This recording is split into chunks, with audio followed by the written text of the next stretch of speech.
welcome to what I watched last month. And February was kind of like a bad month for films. Literally nothing came out this month, so I've just been watching old films. I rewatched The Lighthouse as I'm currently doing an essay comparing The Lighthouse to The Exorcist, so I had to rewatch them, and I love The Lighthouse. It's a perfect movie. I love it so much. But get rid of that. An actual film that came out this month, Iron Lung. I don't know if this is too bold to say. I reckon in a few years time this is gonna be one of the most like influential films to like small filmmakers, because Markiplier was just kind of like, yeah, I'm gonna make a film, budget just a few million. It's literally like 3 million, and he made over 30 million. Like, do you know how crazy that is? I think it is like the ratio from the budget to how much it made. I think it's like one of the, I think like Blair Witch Project beat it, but apart from that, it has like one of the biggest profits from like any film ever. And like, that's such a good thing for the film industry, like having such like a small, like the crew was quite small as well, and like it's just Markiplier and like a few other extras, and it's one location set. Like, that's so cool.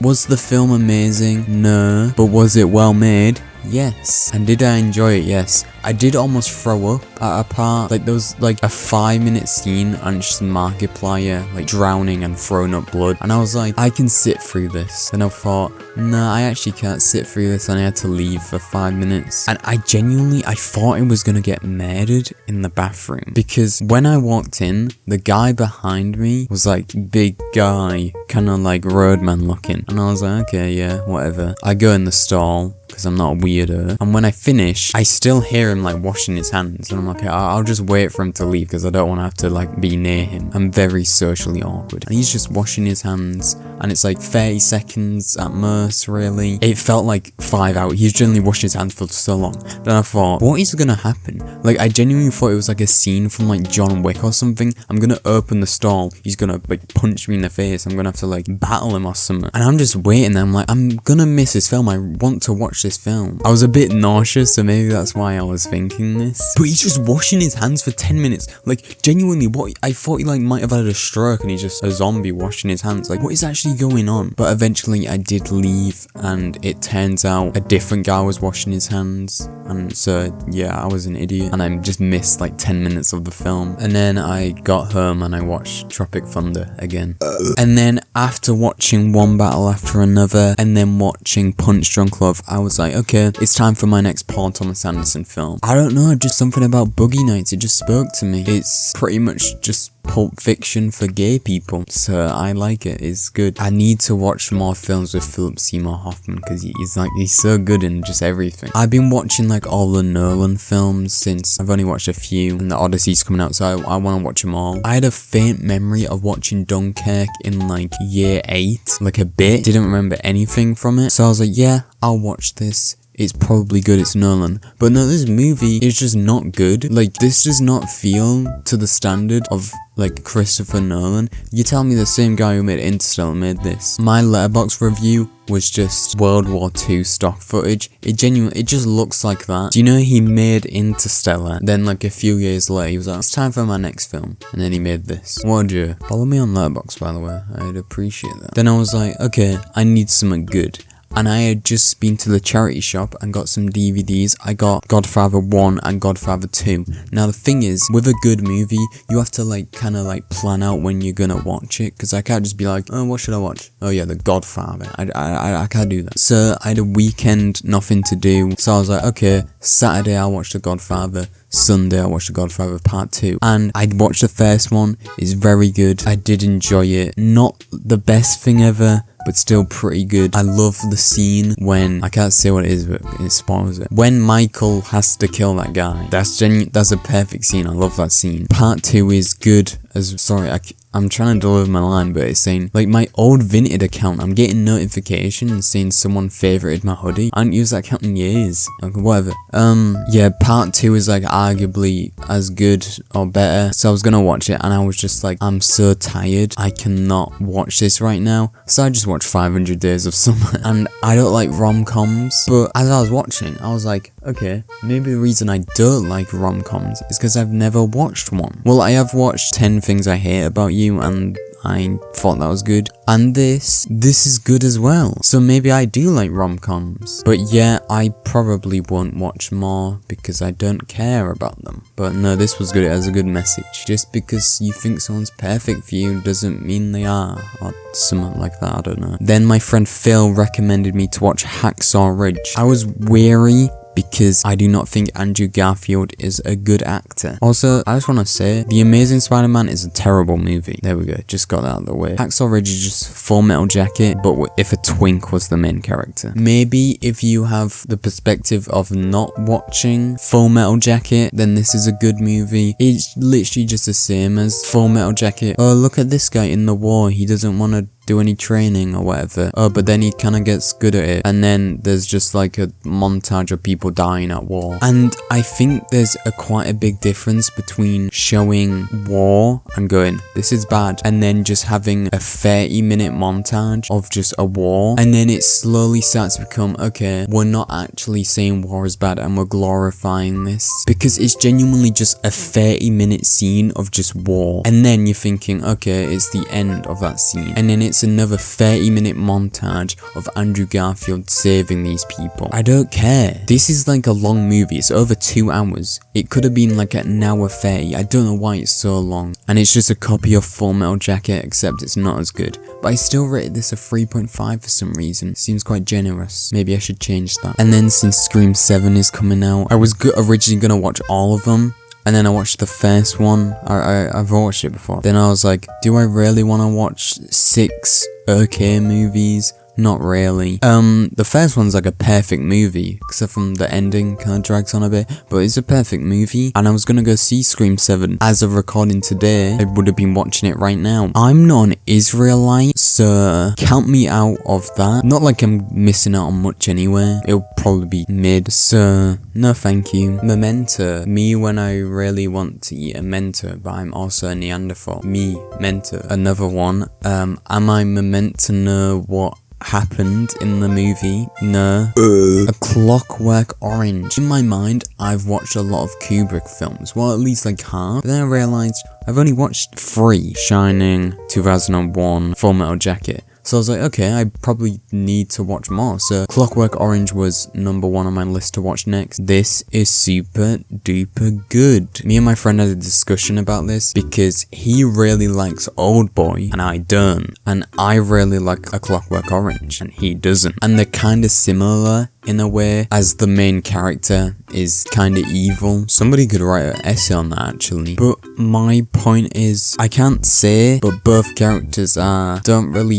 treat women in a good way. I think you know what I'm saying. But I think it's the framing, as A Clockwork Orange is Alex's perspective, like with the narrative. And when we're introduced to him, like he's already crazy. Like the opening shot is him just staring at the camera. So when he does do evil things, I can accept that as, he is mental. It's not okay, but from his mindset, which I as a viewer am experiencing, it's fine to include horrible things like that. But with Oldboy, he starts off as normal. My problem is with Oldboy is there's no descent into madness. It's kind of just like, he's normal, we cut freaking 10 years, he's crazy. And it's kind of like the fact that we do show him normal, I have that in mind when he's doing evil things, so I can't really see him as a crazy guy. Like A Clockwork Orange, where instantly we're introduced, oh, he's mental. And also I think with Oldboy, it's purely shock value. Don't get me wrong, A Clockwork Orange is also shock value. The way it's done,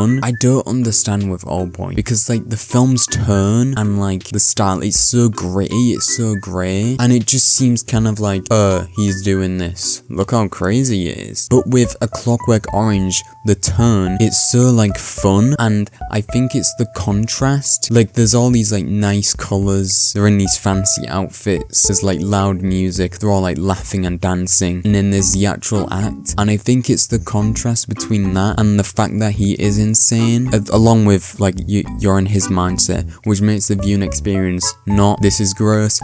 I mean, like when you look on Letterboxd, the ratings are either like 4 to 5 or like half a star, and I can see why that is a thing, as I did that with Oldboy, and I just think it's like your mindset when watching it. I mean, maybe I will watch Oldboy, maybe I'm completely wrong, but that's just my mindset. Did I sound smart there? Subscribe and like if I sounded smart or whatever. I do media, so I kinda know what I'm talking about. You might be thinking, Jacob, all these things are films, where's all the TV shows? Well, get ready for the next few minutes of this video, cause it's about to be crazy. Cause I've never been a big TV show fan. Why would I dedicate a month of my life to watching one thing when I can just watch a 2-hour movie in one night and get the same experience? Some people are gonna hate what I just said there, but that's my viewpoint. Some things, they do deserve to be shows. Like Breaking Bad, that couldn't be told in freaking 2 hours. Sometimes I've watched a show and been like, why is this going on for so long? Like, it's just like, the same thing happens every episode. What we doing? But I was like, okay, I should watch a show every now and again. It's only fair. Some of the best shows ever made, I've never watched. Sopranos, Game of Thrones, Peaky Blinders. Never watched any of them. When I was deciding my next show, I was like, okay, I want something good. How about Twin Peaks? So I was like, okay, the first season's quite short. There's only 8 episodes. I'll watch them. This is freaking awesome, dude. The first episode, which is basically a film itself, it's like an hour 40, but it doesn't feel like an hour 40, it only feels like a normal TV show episode length, and like the pacing and the vibe and just everything about this is so beautiful. I just love it so much. I just knocked my camera on accident. And like at first, when the theme song just kept playing, I was a bit like, okay. But then like after a while, I'm just like, okay, yeah, there's the theme song again. The theme song genuinely plays like 50 times each episode. But I love it. I genuinely love the first episode. I have heard this online that the consistency in like the quality of episodes is quite like, Episode 1, crazy. Like 50 things happen in episode 1. We get introduced to so many characters, and there's an actual story as well, as some TV shows struggle with that, with introducing the characters and doing a story. But episode 1 does that perfectly. But episode 2, not much happens. Still really good. And also episode 2 is confusing. Did I like miss some? Episode 2 is really confusing. I did not understand anything was happening. There's like 3 types of things with David Lynch. There's normal but weird. There's weird, and then there's mental. Normal would be like Elephant Man, maybe a straight story. I haven't watched it, but I assume it is. They're like the normal ones. Then you have like the weird, crazy ones, like Blue Velvet or Lost Highway. And then you have the mental ones, like Mulholland Drive and Eraserhead. And I wasn't sure what the vibe was for Twin Peaks. I was like, okay, it's one of the normal ones. There's nothing like mental happens in the first episode. It's done so well because you don't expect it. There's just like a quick flash of like a guy like creeping next to the bed, and you're like, I'm getting that like kind of crazy vibes from this. That's like literally the only crazy thing that's happened so far. And then you're just watching episode 3, you're like, okay, yeah, carrying on, and then boom, the curtain scene, it just hits you, and it's like, by the way, this is still a Lynch production thing. It's crazy. And then at the end, it's just like, oh, I know who killed Laura Palmer, and you're like, it's getting revealed that quick. Nice. Then you watch episode 4 and he's like, oh, mad, just forgot it. Yeah, as you do. And then episode 5 and 6 to just carry on. And I was very excited for the last episode. But before that, I watched Marty Supreme again. As I said this in my last video, that I think my like rating might have been swayed by the marketing and like the hype around the movie. Turns out it wasn't. The movie is actually just really good, and I almost cried at the ending again. I love that ending. Like I said, nothing has released February 7 Crime 101. No, we don't care about this. Same with a David Lynch film. I had no idea what was going on, but not because you're supposed to, because this is a badly made movie, solely relying on the fact that they get some people from Avengers in the cast, and not on making a good movie. It should be a crime 101 to make a movie this bad. Also, why was it called Crime 101? Like, it's not explained. It's like our Inland Empire. There's no reason for that naming. Maybe I just didn't understand it. But then I was like, okay, I need my David Lynch. I need him. So I watched episode 7 and episode 8. and I just assumed it was like True Detective, also a good show I haven't watched, that like each season was like a different mystery, but no, episode 8 ends on a cliffhanger, so that's great. And I think I'm gonna wait a bit before I watch season 2, just because I want a little break, okay? And Nirvana the band, the show, the movie just came out, and I had heard of Nirvana the band, the show before, so I was like, okay, I'm gonna watch this movie because I want to try and watch as many movies that come out as possible, so if they suck, and I've always wanted to watch the show, so I'll watch it. I kind of forgot that there was a web series, so I didn't watch that. I watched a show that came out in like 2016 or whenever, and I watched the first episode. I didn't know what to expect. I didn't know what it was, and I love it. I love this so much. I watched the first episode and I was like, this is one of the funniest things I've ever watched. And I was originally just gonna watch one episode, maybe 2, and then like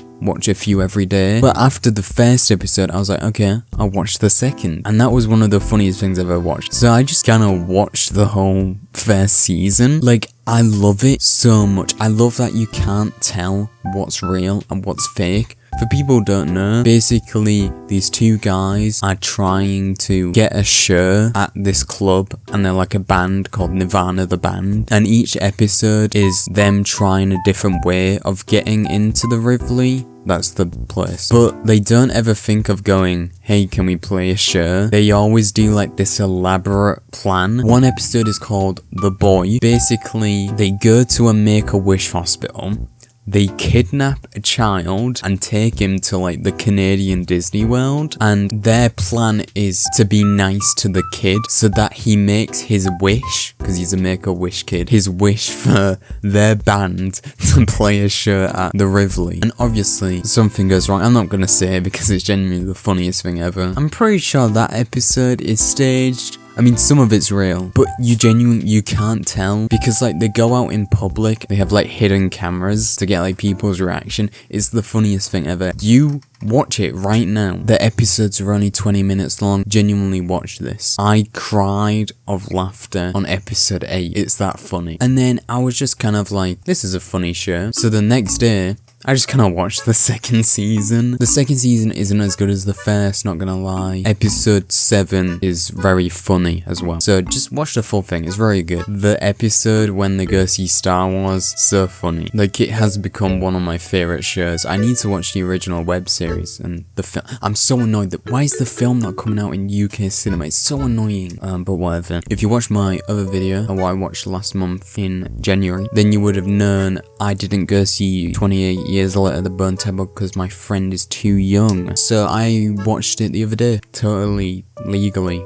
This is better than 28 Years Later Part 1. I love how they've made the Doctor like a main character, because Ray Fiennes is so good. I think it's pronounced Jack Connell. I don't know. But he was great in Sinners, and he's great in this. I love him. And that scene with the Iron Maiden song is so good. Can't wait for part 3. And the ending, crazy. What the heck? And then finally, I watched A Night of the Seven Kingdoms. Like I said before, I've never watched Game of Thrones. I kinda don't want to, since I know the last season isn't very good. Same with The Walking Dead. But I was like, okay, I'll watch this. If I like it, then I will watch Game of Thrones. And there's only 6 episodes, so I just watched it all in one day. And it has a very slow build up. Not much happens in episode 1, 2, and 3, except at the very end of 3. But episode 4 and 5, genuinely, some of the best television I've ever watched. If this is what Game of Thrones is like, then I will be watching it. The old man penis was kind of a jump scare though. Don't know about that. But I can't talk about this without talking about the situation with Breaking Bad.